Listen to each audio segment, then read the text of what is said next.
If you ever wanted to know what it truly takes to become an executive fashion director at Vogue, now is the time to learn.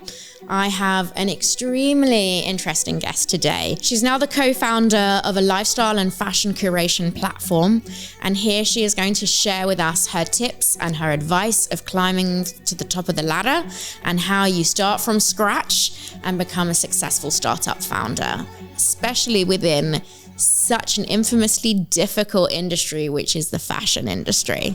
I am very, very, very excited to welcome Serena Hood. There was a couture shoot and it was a snowstorm. And I remember the sort of, the Dior look, I don't know, whatever it was coming in on a plane. And, the only way to get it was that I had to meet the driver at the airport and then take it to the editor and the shoot.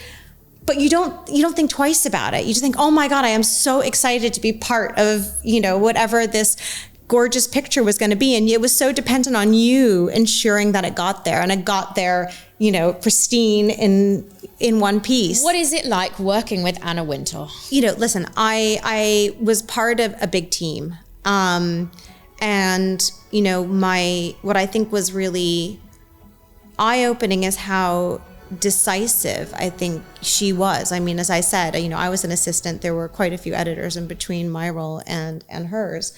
But I think, the kind of pace at which things moved was incredibly inspiring, and really kind of what I hold today too is that you make a decision and you keep going. Had no intention of starting a business. But we had this idea. We thought, does Collagerie, what you see today, but why does it not exist? We thought, why is there not one platform curating the best of the best out there across all prices in one beautiful space? So we thought, let's do it. Let's create a website where, no matter what your budget is, there is a place that is inspiring for you, but also that is inclusive of everyone, no matter what their kind of entry price point is. We never would have dreamed, back in 2019 when we launched, that one day we would see, Collagerie times John Lewis in the windows of their Sloane Square flagship. My name is Claudia Green, and this is She Did That, the podcast shining a spotlight on remarkable women who are breaking barriers and proving that greatness knows no gender. From female founders who have raised millions of pounds, the investors changing the landscape as we know it, to survivors of tragedy who have achieved the amazing, and many more. We will share the stories of these incredible women who will inspire and empower you. In order to support us and these women, please subscribe on your viewing or listening channel of choice, so we can continue our mission of sharing the stories that should and need to be heard. If you ever wanted to know what it truly takes to become an executive fashion director at Vogue, now is the time to learn. I have an extremely interesting guest today who climbed the ladder to make her way to executive editor at Vogue.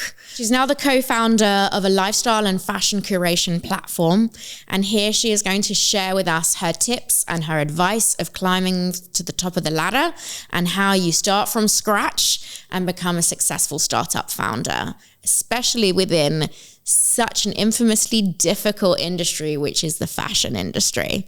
I am very, very, very excited to welcome Serena Hood. Serena, thank you so much for being here. Thanks for having me. I have been doing lots of research on you over the weekend. And the more I look up about you, the more interesting nuggets I find. Aww. So I'm looking forward to going into the detail and really finding out how you made it to where you are now.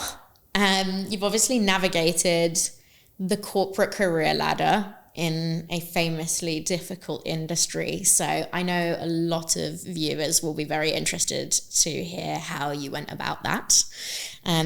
Why don't we kick off by telling me about your earlier life and your upbringing so we can get kind of a personal picture of you. Okay. Well, I was born in New York, and we actually moved to London when I was young, when I was about 8 years old. So I was sort of, kind of transplanted from New York to London at an early age. Obviously, very different cities, particularly at that time in the late 80s. And, interestingly, I think that my love for fashion started at a very early age too. My mother was actually a model way back when she was younger, and she always, I remember, my favorite thing was to watch her getting dressed to go out at night. So there was always a lot of colorful, floaty gowns, lots of fun jewelry that she was putting on, and I sort of, through that really absorbed this sort of love for design, for texture, for color. And when I was a teenager in London, we used to, well, it was interesting because my father always wanted me to go play tennis on the weekends, and I just wanted to go shopping on Portobello Road with my mom. Don't blame you. And I think one of our favorite things to do was to, go to the market and look for all those sort of vintage finds, something that maybe was a new discovery, something very unique that nobody else would have. But I don't think it was until later on when I realized that actually, that kind of passion that you kind of took hold early on could actually turn into a career of some sort. A successful one. Well.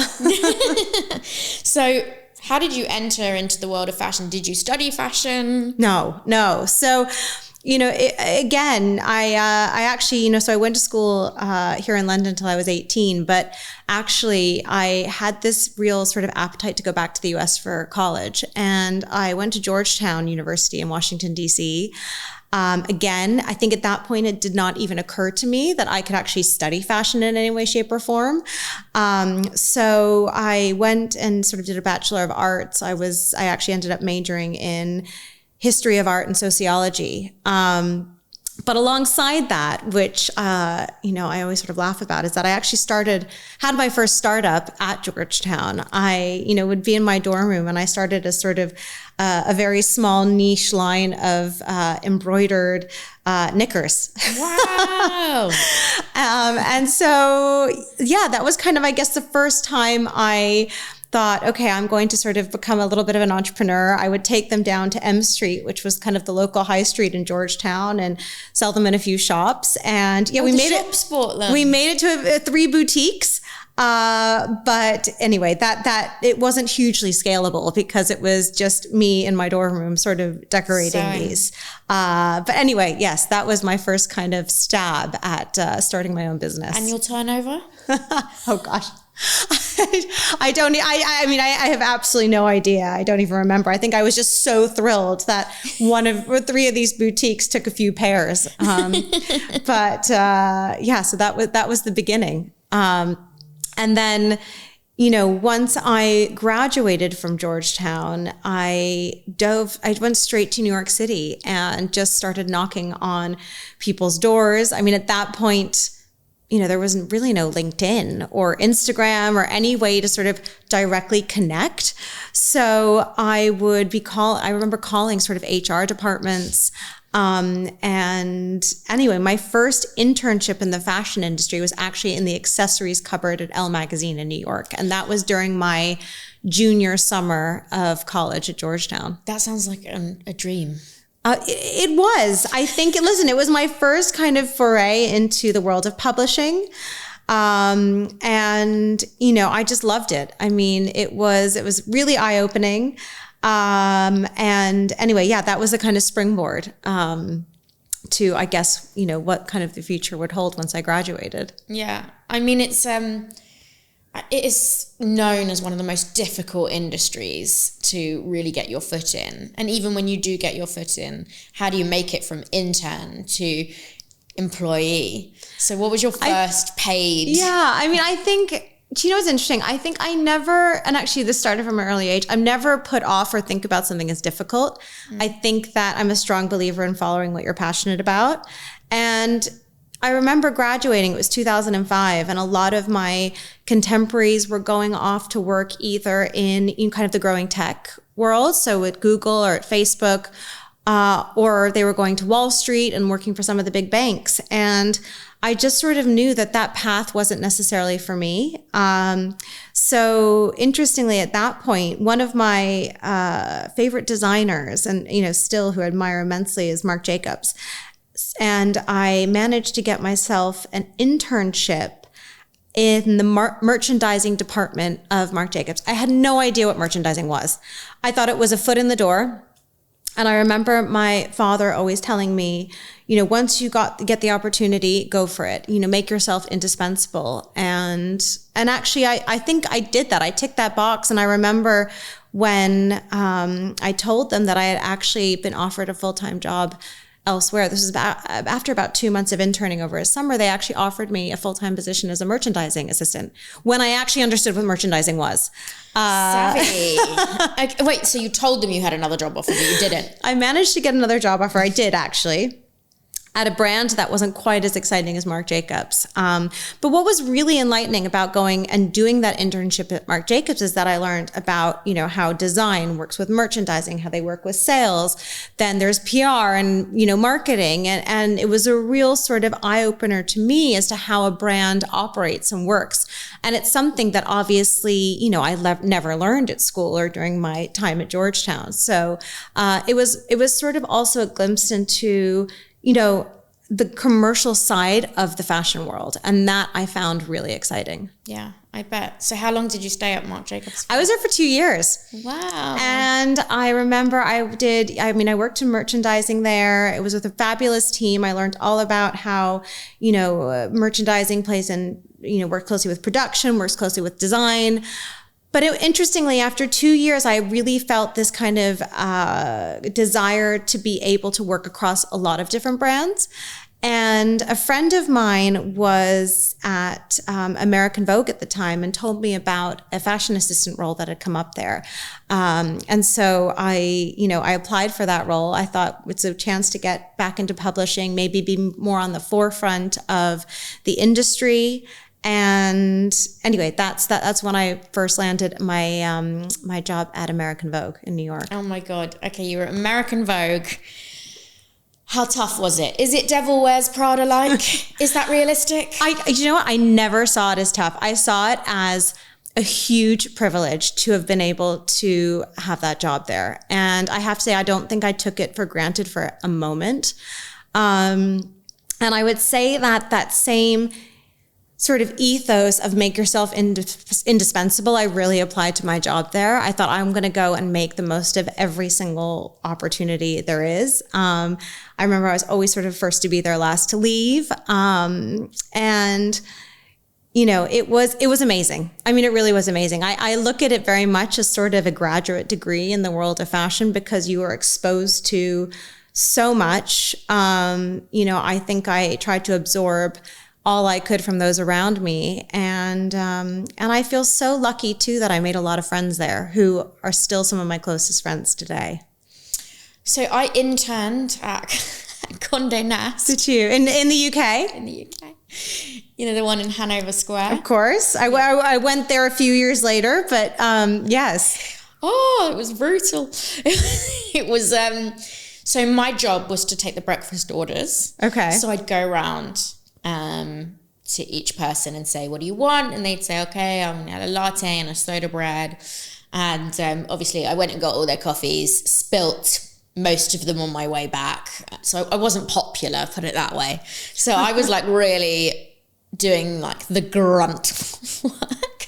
But I found it fascinating. Well, I think I think that I was so passionate about how I could build a career in the space. I mean, I always say you have to sort of start by doing the grunt work. And that was whether it was getting coffees, whether it was doing photocopying. I mean, I remember just being so eager to just, please. And I think that was a big reason why I was able to sort of make my way up the ladder. You start with coffee, you start with photocopying, then you're on to, trying to organize the looks for the different shoots. And then, oh my gosh, you've got the opportunity to go to Fashion Week and it sort of builds from there. But, it was, I look back with sort of the fondest memories, but I remember, you work hard. You really do. And I think that work ethic that I saw from the top. I would see the fact that, Anna Wintour was the first one in the office in the morning. And there's so much you learn about, what it takes to get to where you go. I think that it's very easy to see things on the outside. But I think what goes on behind the scenes, there's a huge amount of, pedaling and hard work, in all industries. Yeah. But, particularly in the fashion industry too. Okay. We'll move on to Anna Wintour in a little bit because obviously I'm keen to hear about that. So you eventually ended up in a job that millions of people would absolutely die for. Fashion editor at Vogue. What did you have to do? I mean, I never saw it as a sort of position that people would die for. I think that, I ended up as, executive fashion editor at British Vogue. I had moved back from New York it was in 2010. And, actually when I moved back, I remember going to Condé Nast and being really excited about seeing where I could land a position, but actually there were no jobs. I had left American Vogue and there were no jobs there. So I actually went and started interviewing for PR positions, which was something that, I had sort of worked with a lot of the PR representatives from the luxury brands during my time at Vogue. I learned a lot, and I thought, why don't I go see what it's like actually to go back to a brand, but work there in a different, in a different department. So I actually ended up working at Giorgio Armani for 2 years here in London on the PR team, and it was the most incredible sort of way to, get to know the sort of fashion industry here in the UK. Obviously, I had met a lot of editors and brand PRs in New York, but it was a whole new landscape here for me. So that was brilliant. I mean, I loved it. I went to Milan and spent a lot of time there working with their team. And actually, it was so enlightening too to learn about, how that brand in particular has grown and built off the success of one individual. Yeah. I mean, I don't think there's many other brands today. I mean, maybe Ralph Lauren is the only other one I can think of, where you still have this incredible designer founder with this very, very clear vision, at the top and still there, having built these incredible businesses. Yeah, I bet that was an incredible experience. Did you experience what was the work environment like there? People talk about they worked hard. Bitchy. No, I mean, I have to say, I think I've been incredibly fortunate, whether it was in my position at American Vogue or whether it was at Giorgio Armani. There were really, really inspiring women who were my bosses. And I think, what also translated to Armani that I also saw at American Vogue is how hard the team worked. Yeah. I mean, I think even I noticed when I was at Condé Nast in the UK, like the work ethic was insane. I was 18 at the time, so I had no idea what a job even looked like. And I thought, if all jobs are like this, I'm really scared. But you do it. I mean, it's interesting. I remember in American Vogue, there was, at some point there was a couture shoot and it was a snowstorm. And I remember the sort of, the Dior look, I don't know, whatever it was coming in on a plane. And, the only way to get it was that I had to meet the driver at the airport and then take it to the editor and the shoot.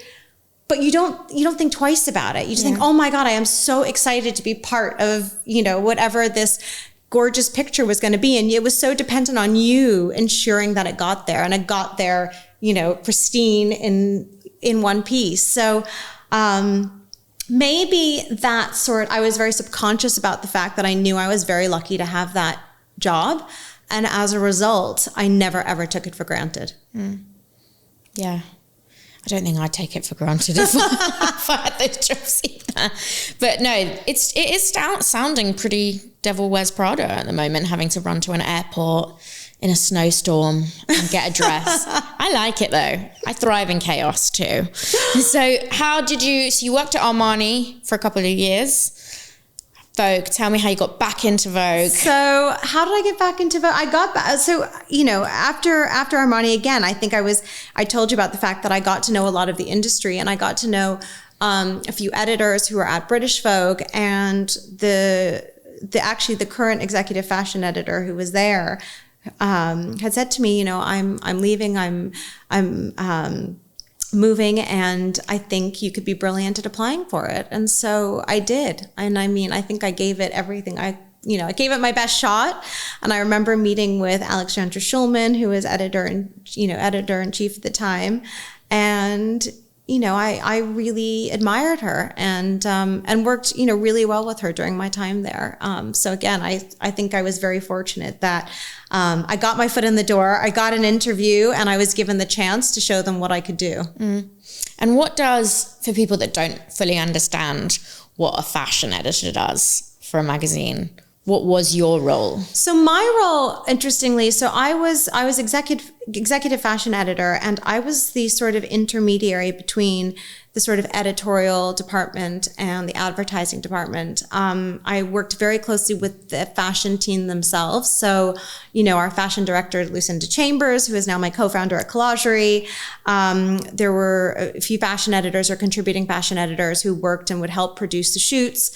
And so I would work closely with them on how we would, you know, what looks would go into those shoots, ensuring, you know, everybody wasn't shooting the same look, ensuring that, you know, it felt very holistic in giving a sort of real, you know, sort of look into the trends of those seasons or into the best of what was out there from, you know, that particular mood at that particular time. So, you know, interesting, a lot of my learnings and I guess, you know, sort of the skills that have helped me, you know, launch and grow Collagerie, I learned doing, you know, that job in publishing. It's a difficult question because I was going to ask you what a typical day in the life. You probably don't have a typical day today? In the life. Like today? No, it's at Vogue when you were executive fashion editor. Was there like a typical, not every day? Well, do you know something? I think part of what I love most about having a startup today was quite similar perhaps to my time at Vogue, in that no day was ever the same. So, you know, whether you were helping to prepare for the next cover shoot, you know, organizing run-throughs, actually going to Fashion Week. So I would organize the team and the various shows they would go to at Fashion Week. It was never boring. And, you know, no day was ever the same. I think that also I thrive on sort of there always being a lot to do. So there are quite a few parallels, I guess, between what it was like to run the fashion department and work as executive fashion editor at British Vogue as there are today when starting a business. However, I have to say, starting a business, there's a lot more differences that are layered on. I'd say so. So you went to a lot of fashion weeks around the world? I did. I was so lucky. I mean, I've been to all of them. I've been to New York Fashion Week, London Fashion Week, Milan, Paris. You know, I have so many amazing memories, so many incredible photographs that actually, you know, I now show my children. I'm like, look what I used to do, you know, and listen, I still go to shows, but it's not as, you know, it's definitely not the schedule I had when I was an editor at Vogue. But, you know, I still look at it as exciting, and it's very glamorous, you know, but I think what you really have to, I guess, appreciate is there is so much that goes into those shows and those few minutes when those models are walking down the runway for both the brands and the editors. I bet. So yeah, they're very important in the industry. For many reasons. Oh, I've always wanted to go. But you know, I don't just want to go. I kind of want to be front row. We'll have to see if we can organize a ticket for you to one of the shows at some point. Probably not front row. That's okay. I'll take the back row. Just exposure. Because you always see these pictures in magazines come out when all the fashion weeks are going on, and you see like Anna Wintour and her sunglasses, and then you see who she's decided to sit next to on that show. Like, is it a Kardashian? Is it someone else? And you're always like, why? What's the strategy? I think what's so interesting is how Fashion Week has changed over the years. I mean, now I guess there's a lot more access to seeing what goes on. When I started out in the, as an assistant at American Vogue, there was no Instagram. Mm-hmm. So you're sort of, I guess, the desire to be a part of all of that, I guess, it didn't lie on maybe the glamour you saw from Instagram, whatever it may be. Us little people at home scrolling. Well, there was no Instagram then. I remember at the time, we'd be waiting. If we weren't at the shows, you'd be waiting to see what came down the runway in Paris or Milan through style.com. And all the runway images would be up. And my job as an assistant at the time would be make sure all of them are in lookbooks and they're ready for the editors to see when they get back. And I remember I would spend sort of, there were definitely 12-hour plus days where you would make sure that everything was there and ready for the time they got back from their trip. That sounds extremely stressful. I don't think I want to report into Anna Wintour. What is it like working with Anna Wintour? Listen, I was part of a big team. And what I think was really eye-opening is how decisive I think she was. As I said, I was an assistant. There were quite a few editors in between my role and hers. But I think, the kind of pace at which things moved was incredibly inspiring, and really kind of what I hold today too is that you make a decision and you keep going. I think a lot of that comes from following your gut. Mm-hmm. And again, it's something that I think has really served us well during our time at Collagerie, is listening to your gut. Mm-hmm. Because sometimes, something there's a very interesting relationship, and I don't know if you're familiar with this, between the brain and the gut and the stomach. Yes. And I would often say that there's been quite a few times over the years when either it's been with hiring or when it comes to investment, and there's a lot of reasons to go with one decision, but actually your gut tells you something different. Yeah. And I have to say, I've learned really to follow that. I think, yes, I do agree with that 100%. I've definitely learned the hard way that you have to follow your gut, because, when your mind is telling you a million different things, but your gut is strongly saying run or run towards, and you think, it's just a feeling.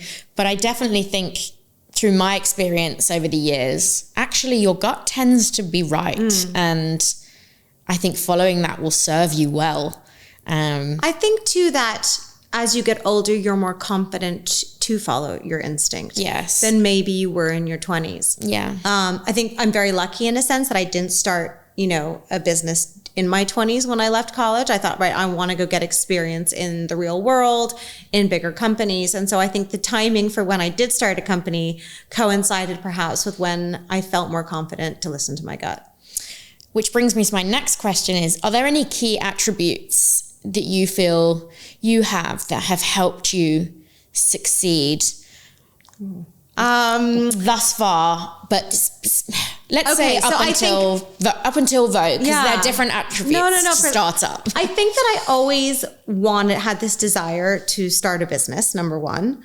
Obviously, there was that little stint at Georgetown when I was... when I was in my dorm room, but I think I always was really excited about, what I could possibly do, that, would be that business, one day. Mm-hmm.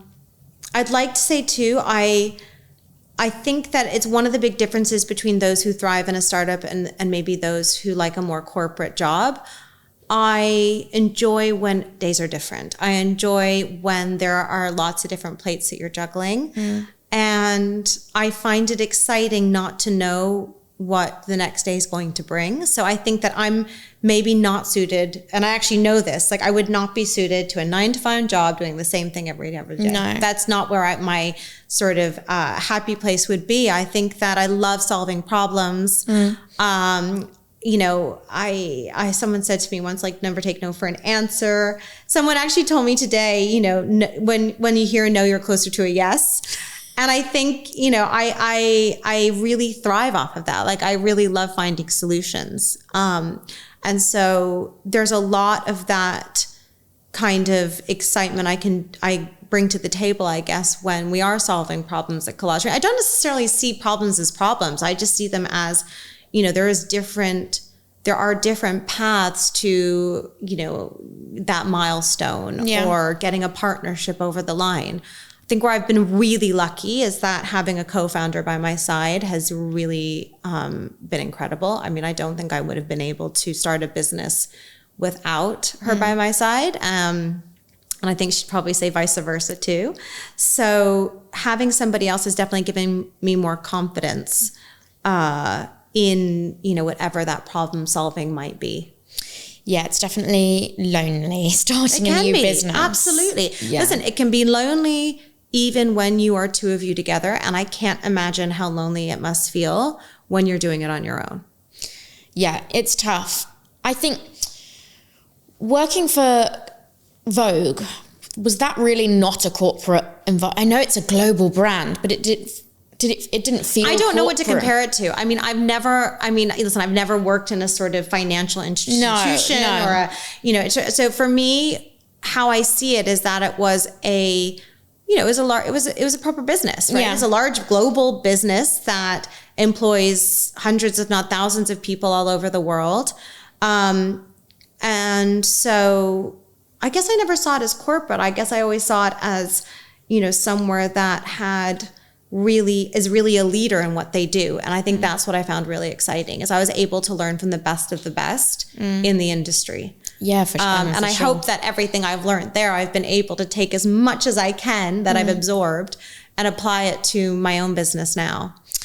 Yes, so we're going to go into that now. So if climbing the top of the ladder when it came to fashion editorial wasn't enough, you then became a fully fledged girl boss. Would love to hear about that transition and how the idea of Collagerie came around, and then how you and Lucinda kind of, well, you were already friends, but how you sort of aligned and decided, right, let's do it. So we had, you know, we sat across the desk from each other at British Vogue, and, you know, she was fashion director, you know, when I left, I was executive fashion director, but we did very different things. So she's always very much been on sort of the creative side. You know, she did a lot of big cover shoots at Vogue. And I was more sort of the intermediary, as I said. So I was sort of there helping, you know, the mechanics and the operations of the fashion department up until everybody went off on their shoots. And actually, we were having a coffee after we left Vogue. Had no intention of starting a business. But we had this idea. We thought, does Collagerie, what you see today, but why does it not exist? We thought, why is there not one platform curating the best of the best out there across all prices in one beautiful space? So we thought, let's do it. You know, let's create a website where, you know, no matter what your budget is, there is a place that is inspiring for you, but also that is inclusive of everyone, no matter what their kind of entry price point is. And that was the beginning. So, you know, we had the idea from a customer point of view, and I really sort of thought that there was a real commercial appetite for this too, you know, for a platform where brands could market their products in a sort of new context. Yeah, I think the interesting thing about Collagerie is that you're working with brands from high street, affordable, all the way through to top luxury, like Jimmy Choo. I mean, I think that actually what we wanted to do was sort of start maybe closer to what publishers were doing, but in a new way, and think, how can we inspire the shopping journey? You know, let's create a space where you are inspired to buy, where the first place that you think of when you think of shopping is Collagerie. And actually that applies cross categories. So, you know, whether you're looking for, you know, sometimes you think, oh, I want a pair of black sandals, but you end up shopping and you buy a new lampshade. And I know that one. I think maybe it also sort of aligned with the stage in life where, you know, I'm sort of, you know, I was in my 30s when I started it with Lucinda. And, you know, as I said, while we're sort of different ages, we're both equally as obsessed by home as we are by fashion. You know, there's always been beauty there. Beauty and travel is an area that is growing for us quickly too. So, you know, essentially we are a sort of lifestyle platform in that sense. We also have a growing male customer too, who shop, you know, lifestyle gifts for loved ones, but also we now, have more and more men's edits as well. So I think this gap that we wanted to fill, it feels, you know, with each and every day, week, month, it still feels like it's the beginning, but affirms the reason why we started it. You know, there has been this very strong customer, but also brand, I think, appetite for a platform like Collagerie out there. Yeah, I mean, I was as I was preparing for this interview, I was thinking, okay, what's similar? Who are the competitors? And I thought, no, that's a struggle to find that. You know, it's really interesting you bring that up because, you know, of course we're asked, who are your competitors? And it'd be completely ridiculous to say we don't have competitors. But we do believe that there is a very unique, I guess, value proposition to Collagerie, which is why we created it. And I also, you know, I think that it's very easy maybe to get distracted with, you know, there's so many platforms out there, everyone's doing their thing, and there's space for everyone. You know, that's what I really believe too. But, you know, for us, the brand identity of Collagerie was something that was really important from the beginning, and how the site could feel inspiring, feel like a brand in its own, and was bigger than just Lucinda and I. And I think that really, and I hope that comes across in what you see today. Yeah, absolutely. And so when you decided you wanted to start, was it going out and securing investment, or you were writing a business plan? What was step one? It was all of that. I mean, we had the idea, and, you know, at the beginning, you know, we put a little bit of our own savings into it. We then, you know, what was one of the key things that has really helped propel our business, and I would say to anyone starting a business, you know, do not be afraid to ask friends, people you don't even know, actually. You can reach out on LinkedIn and just say, can I have a coffee? Can I have a call? You know, everybody has got 2 minutes to speak to you. Yeah. And we were really lucky in that a friend of Lucinda's who had started a business, you know, he was really, really helpful in kind of giving us really great advice in the beginning around starting a business plan, you know, who to go to, who could help put your numbers together. And actually, I remember the first few versions of it, you know, it's like, okay, come back when you've got something I can see. And we did. You know, you don't get, I guess, discouraged by that. If anything, it forces you to just keep, you know, learning and doing research and talking to people and getting advice. And it's sort of like putting all kinds of building blocks together. Yeah. And I think we were very conscious, too, of how we could put together and build the foundations of a business that could scale. That it wasn't that we were two best friends just, you know, starting something, you know, as a passion project, but actually we really saw it as a very sort of, you know, something that really has legs. Yeah, I've definitely noticed, like, being around the investment world myself, a lot of people, and I don't know if this is a question people just ask women, but definitely finding out, like, oh, is this a lifestyle business, or is this something you want to build and scale? And, you know, is it worth us investing in you, essentially? And I think that I've seen as a key challenge, people saying, or investors saying, I'm seeing lifestyle business here, I'm not seeing scalability. What was kind of your initial, and it may be the same today, but what was your initial thoughts when it came to the commercial side of it? Like, how are you going to grow the business? Well, I think the number one thing that I would, my response to that would be, we are not so weird and wonderful. There's not hundreds and thousands and millions like us too who are trying to solve this gap in the market. So I think it's as simple as that. Yeah. What would you say is your, because I think a lot of people don't realize how platforms work. You know, I don't think I knew that before. I mean, I've learned a lot about how platforms work and how you know, so I had no idea how you start a business when we first had the idea. Do you have to negotiate with each brand? Like, how are you bringing revenue into your business?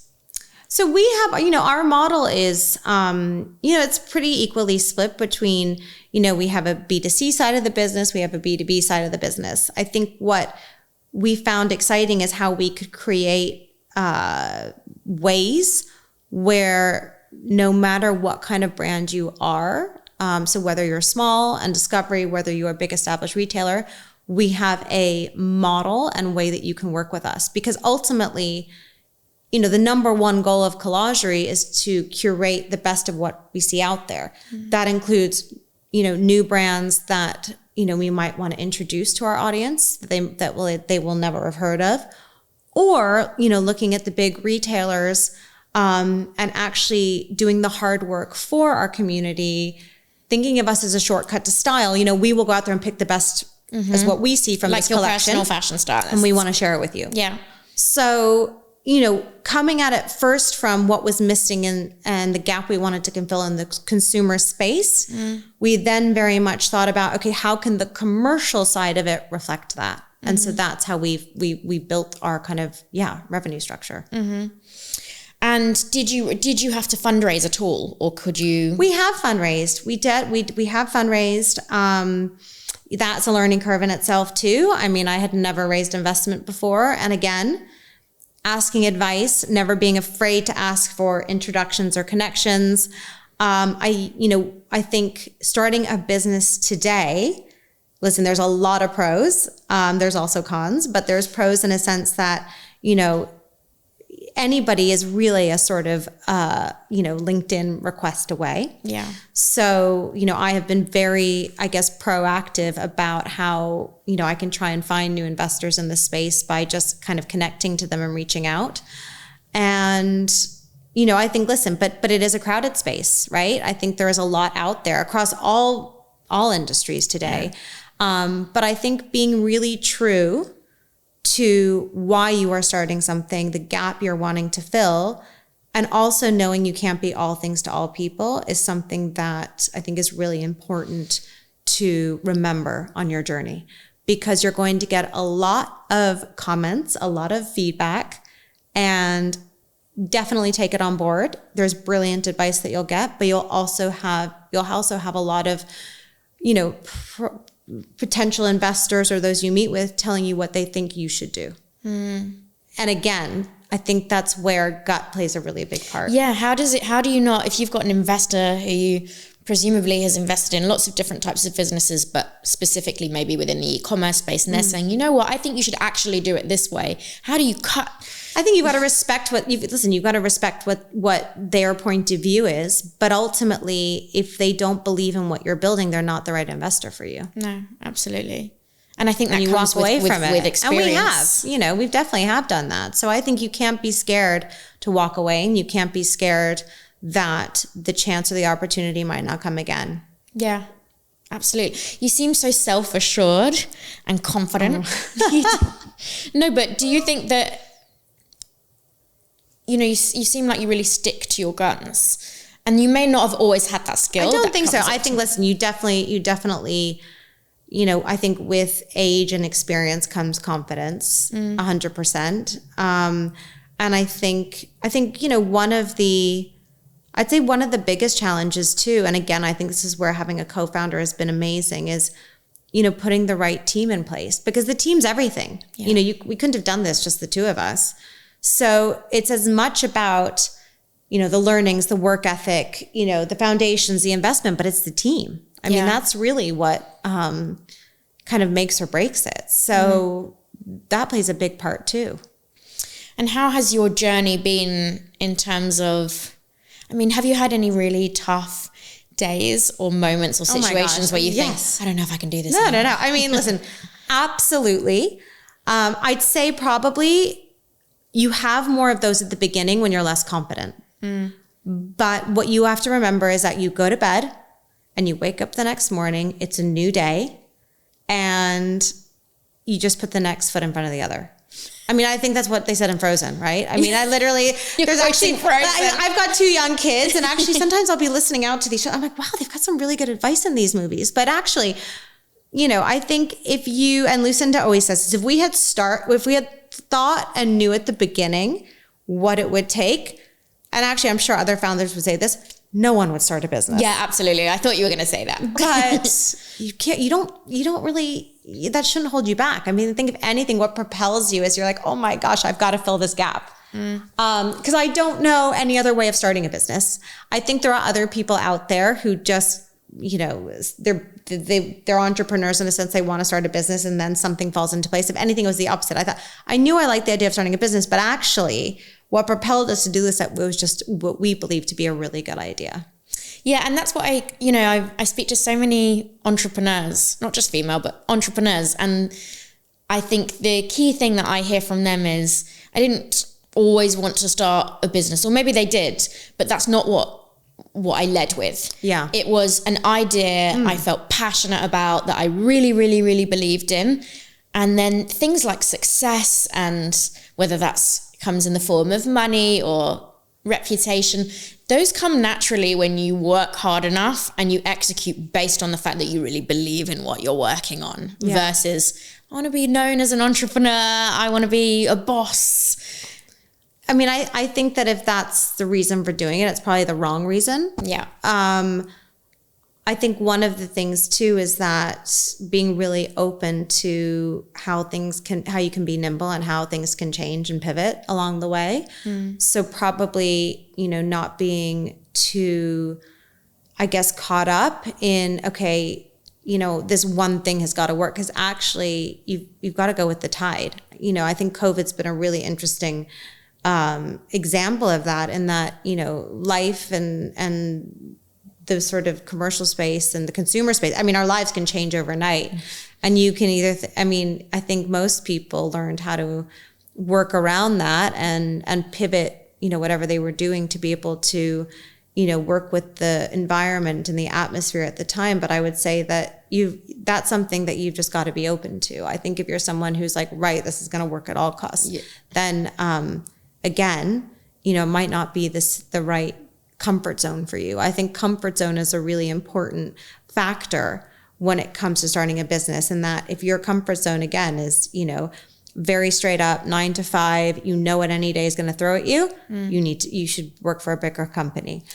If your comfort zone is, I want to see what the next day will hold, and oh my gosh, there's this big pitch out, that could change the trajectory of this year. There's so many different things that can happen in a startup. That's what I find really exciting. So that's why I think actually starting a business has really suited, I guess, my personality. Yeah, and I think that's a really interesting point, because I've spoken to so many founders, entrepreneurs, and I've worked with them as well.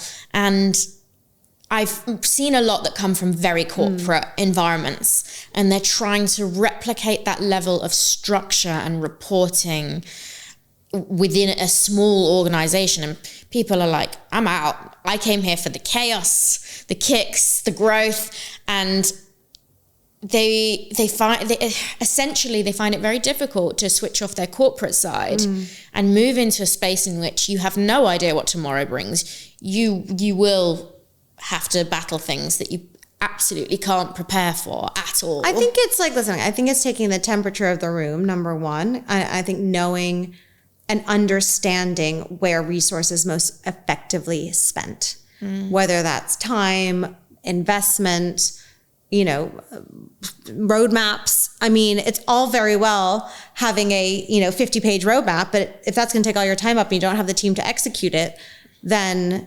that's something else. I think the same goes for data. You can spend all this time accumulating data, particularly with these big tech companies, but then you've got to actually kind of understand and know how best to maybe use it. That's going to be exciting, I guess, for your community. So, I think one of the things that I've really tried to kind of embrace, I guess, is how you balance that all. And probably thinking about having the team in place who are excited to work with you in that way. Yeah. And where they're, feels maybe their comfort zone is, I think it is a learning curve coming to a startup, but I think that there's a lot of people who really thrive on it. And you can tell quite early on, I think, who does and who doesn't. Yeah, I've definitely I've consulted with startups where you see some people completely thriving and they're like, okay, there's 1,000,001 things going on. And you think this is definitely for them. And then you have the people in the corner moaning, saying, the founder has no idea what they're doing. Well, they do pick bigger picture, but they can't possibly tell you what's happening in 3 months. I mean, listen, I would say, there might very well be founders out there who don't know what they're doing. I mean, I think a lot of founders actually go into the businesses and start businesses where they're so passionate about the idea, but they don't always have the answers. I think one of the things is obviously hiring people who know the things you don't in the areas that you're not as skilled in is really important. And I think also giving letting there be time when you're trying things out and not being scared to try things out. Yeah. You know, I think one of the things that's been really exciting for us and something that was never in our business plan is, for example, collaborations. That came out in a very organic way. Doing our first collaboration, I was actually sitting next to Taymor, who founded Papier, at a dinner. And, oh, wow. And this is right before COVID. And anyway, we got talking and, you know, we thought, let's have a chat about collaborating together. And, you know, we never thought that was even part of the plan, design collaborations. And then one thing led to another. And we're now, from Papier, we're now on our 9th product collaboration. With, the most recent being John Lewis. We had a 90-piece collection for them that launched in September in all their flagships. So, we never would have dreamed, back in 2019 when we launched that one day we would see, Collagerie times John Lewis in the windows of their Sloane Square flagship. So yeah, I guess it's incredible. You don't know what the future holds. And I think the thing is to be really receptive and open to what opportunities are out there, because they're there. And you just have to grab them and make them happen. Yeah. And embrace the change and the challenges. Exactly. But, what are obviously you've achieved so many amazing things at Collagerie, and it seems like, correct me if I'm wrong, you've executed on a lot of the things that you set out to execute on. What is the overall bigger ambition and goal for Collagerie? Well, it's so funny you say that, because it actually still feels like, 5 years on, it still feels we're very much at the beginning, I think, of everything. There's a lot we want to do. We have a huge amount of excitement coming up this year and next year. I think ultimately we see Collagerie as, it's a brand in itself. It can live all over the world, helping, people to discover the best of what is out there. So whether you're in America, whether you're in the Middle East, we want to be able to cater, kind of regional versions of the site where, we can tap in locally. So kind of make it local globally, Yes. And I think, we see how that can be done, which is exciting, because ultimately, that same idea and that light bulb moment we had, as I said, we believe there are millions out there who still don't know about us, who we want to find and make sure they come back to us when they think of, who will inspire them to shop. Yeah, absolutely. I saw an article actually in Vogue about Collagerie. Oh, so you must have left on good terms then, if they've written about you, which I thought was really, really interesting. They've been very supportive. We've had, we've been so lucky. We've had this amazing support from, so many of the media titles, Vogue included. So, did you have to spend anything on PR yet? We have, we've worked with PR, a great agency who have helped us over the years. And I think, where we put a lot of our focus is on the brand marketing, perhaps versus, being a business that has grown through kind of performance-led activity. I think it's kind of tuning in, like sort of playing into what we know.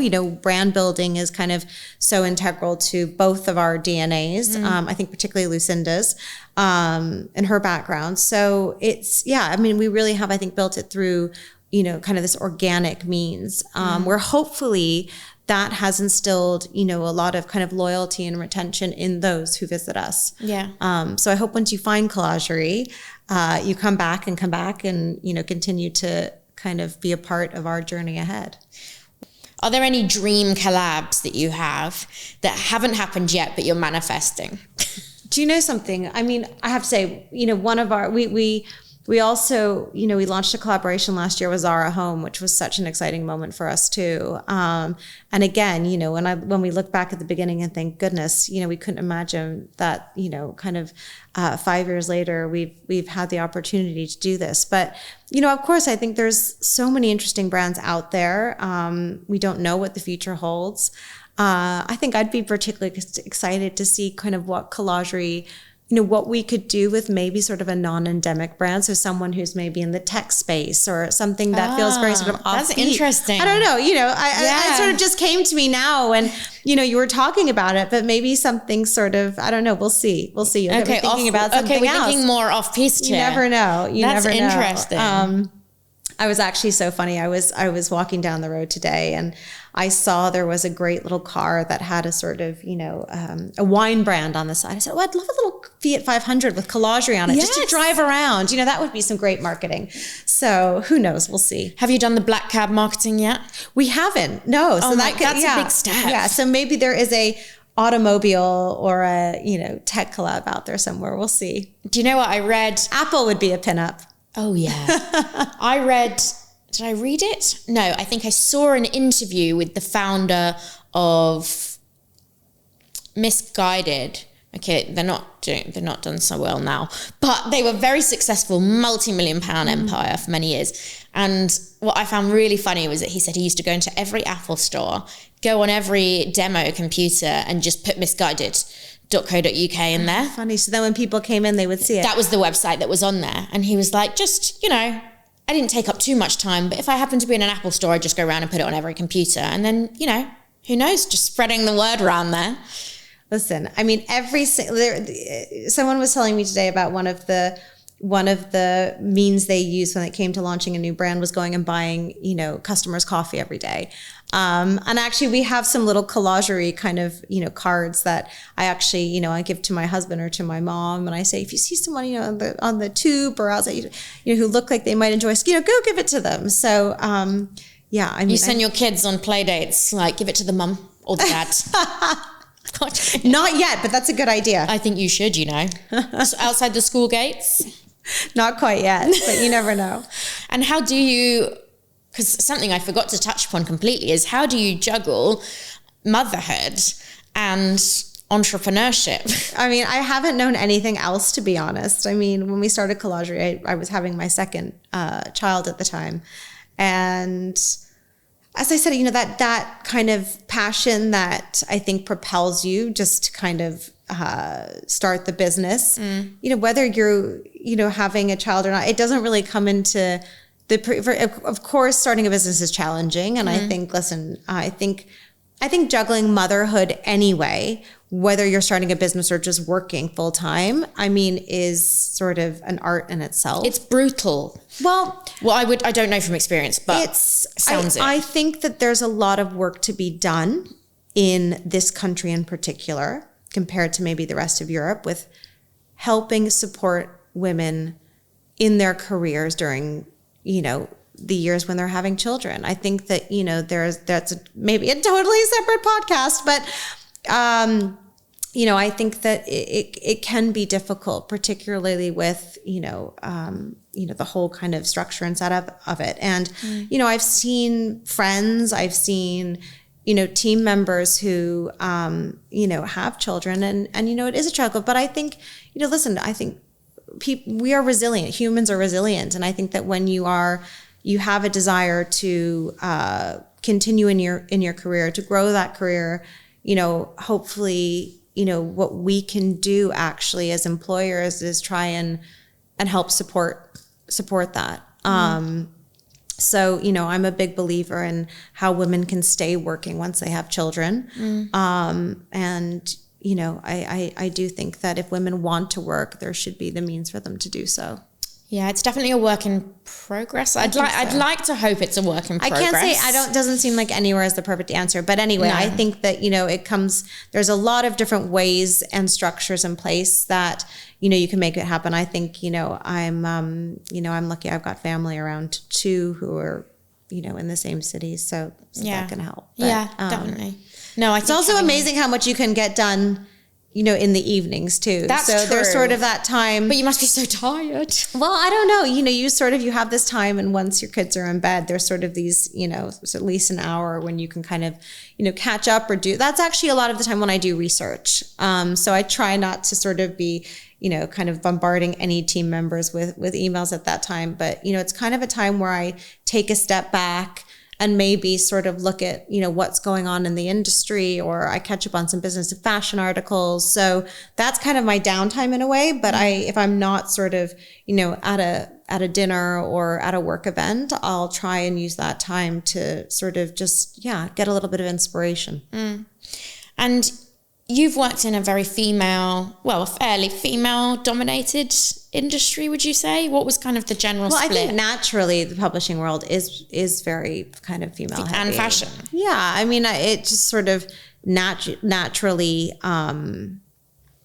sort of, has transpired that way. However, listen, there is still, a lot of men who are in very senior positions at a lot of these fashion houses or publishing or big publishers. I have to say, I've never really, I can't say it's really kind of, I guess, I've never thought of kind of the difference between men and women at the top, I guess, in this industry. I think what I've always focused on is, who inspires me and how they approach their jobs, how they approach their teams, and maybe what learnings I can take from that. And hopefully, because it's all about kind of having mentors, I think. And I feel like I've been really lucky in having mentors who I admire, and I try to take what I've learned from them and now embrace it and hopefully, kind of reflect that in the team that we're building. Yeah, absolutely. And I think there are still a lot of industries that are really far behind when it comes to having a diverse, I mean, if we're just talking about the split between men and women and we're looking at top level exec leadership, there are still so many male dominated industries, and it's almost about selling the benefits of like, okay, you could benefit from having female voices on your board. Is there something you think that women can bring differently? Listen, I think, whether it's sort of men or women, I just think having the right people beside you, with their experience or their sentiment or their work ethic kind of is what makes or breaks things. I think one of our advisors who's been so impactful in our business, is a man who's been in the industry for a number of years, kind of in the e-commerce and media space. So again, I sort of, as I said, I think I really encourage and want to support do whatever I can do to support women staying in work. But I think, we have to be very open-minded about the fact that no matter what sex you are, I think, whatever, there is a huge amount that everyone can bring to the table. So I try to look at it through that lens. Equality rather than feminism. I think that's really important. And I think particularly in the landscape today, in the political landscape today, I just believe it's sort of like, working hard and supporting those around you, and being open to everyone bringing their best and their ideas. Yeah, absolutely.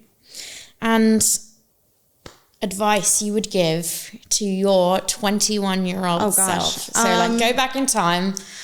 Listen, I think a lot of it goes back to that gut. So I'd say maybe at 21, I probably maybe didn't listen to it as much, or as I said, didn't have the confidence. So, remember that relationship between the brain and the stomach. And, if ever there's a situation where you're like, oh gosh, this feels right, or oh gosh, this feels wrong, act on it, listen to it. And I hope it will serve you well because, as I said, it has helped me tremendously.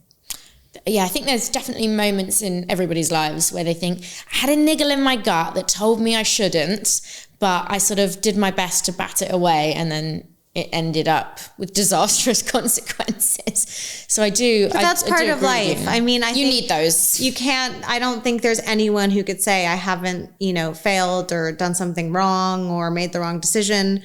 And that's part of being human, and it's how we learn. So, if you did everything perfectly, life would be very boring. I agree with you. I always say that I walk around really proud with my war wounds. You should. The mistakes we make. That's a great line. So I think, that's brilliant.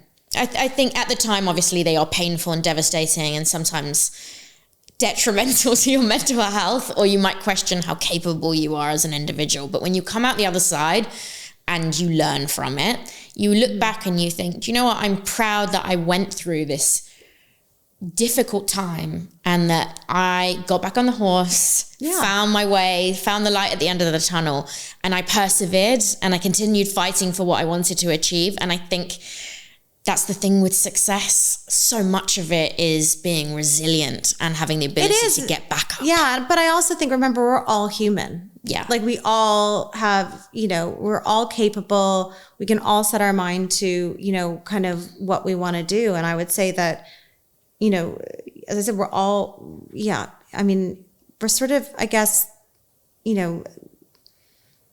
don't know. I think that,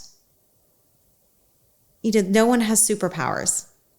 I think there's an inner superpower that you could try to embrace, but I think no one sort of is born with some, magical gift that others don't. I think we all have different capacities, and I think it's channeling that and thinking about what are the things that, I have the capacity for. What are the things that I'm skilled at? What are the things that make me thrive? And I think playing into all of that, I think just helps put us all in different directions. Yeah. And it'd be really boring if we all had the same skills and we all had the same desires and passions. So, thank goodness that that we all are so diverse in our interests and what we want to do. Yeah, absolutely. Well, I have such high hopes for Collagerie. Thank you. Well, thank you for having me. Of course, I'm going to put the Collagerie website link in the details of the podcast episode. If anyone wants to shop on there, I've been on there. Bring your credit card. It's good. No, but it's excellent. You can really see how you've brought together your editorial skills, your creative skills, and your business skills all in one place, which is really rare to be able to see. So I feel very lucky. And I have to say, like, whenever I have those moments, which we all do when you're starting a business of, oh my gosh, this is hard or this is challenging, I think that you remember what a true privilege it is to be able to start a business. Absolutely. Yeah. Well, thank you for being here, and I can't wait to catch up soon and see how successful you are in the next 3, 5, 10 years, world domination, and maybe a She Did That Collagerie collab. Here.